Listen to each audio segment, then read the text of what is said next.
Hello investor, welcome back to एसबीराइट the art of investing. ठीक है। आज मार्केट तो गिरा, लेकिन मार्केट में आज सबसे ज़्यादा डोनाल्ड ट्रंप का बॉम्ब गिरा।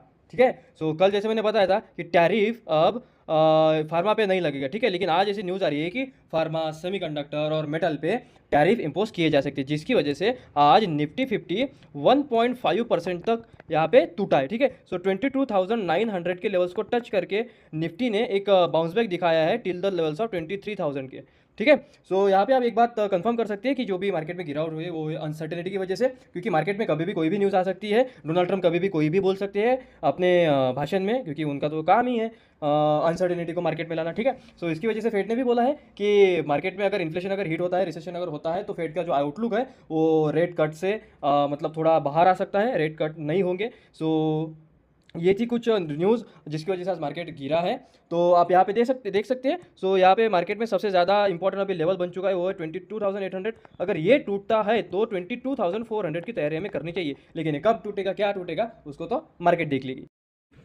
तो टैरिफ का सबसे ज़्यादा इम्पैक्ट हमें देखने को मिलेगा आईटी सेक्टर पे। तो यहाँ पे आज आईटी सेक्टर 3 से 4% तक यहाँ पे आज गिरा पड़ा था। ठीक है। और टीसीएस जो भी सेक्टर लीडर है वो आज 4% तक डाउन था।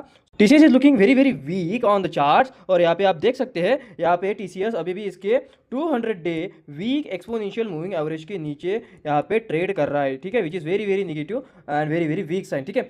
आईटी सेक्टर को लेके मैं एक अलग से रील पोस्ट करूंगा, आप उसको उसके लिए आप चैनल को फॉलो कर लीजिए। तो टैरिफ की वजह से आप यहाँ पे देख सकते हैं गिफ्ट निफ्टी अभी भी 2% की गिरावट हमें दिख रहा है। डाउ जोन्स 3% डाउन है, नास्डैक 4% डाउन है, डैक्स भी 4% डाउन है। ठीक है। मार्केट में अनसर्टेनिटी बनी हुई है, कभी भी कुछ भी कोई भी चीज़ हो सकती है। और यूएस में टैरिफ जो भी बड़ा है उसके पीछे से इन्फ्लेशन भी आ सकता है और रिसेशन भी आ सकता है। इसके भी चांसेस हमें बहुत ज़्यादा दिखने को मिल रहे हैं। अगर हम क्रूड ऑयल की बात करें तो क्रूड ऑयल यहाँ पे बाप रे 7% तक डाउन है। ठीक है। क्रूड ऑयल का डाउन होना ये हमारे इकोनॉमी के लिए एक बहुत ही अच्छी खबर है। ठीक है। जितना क्रूड सस्ता होगा उतने सस्ते में हम क्रूड को बाय करेंगे। ठीक है। चाहे वो यूएसए से हो या फिर रशिया से हो। यहाँ पे गोल्ड में हमें प्रॉफिट बुकिंग देखने को मिल रही है, और सिल्वर अभी भी 5% तक डाउन है। ठीक है। सिल्वर में अभी भी प्रॉफिट बुकिंग चालू है because of the global industrial usage which is going to hit this silver demand.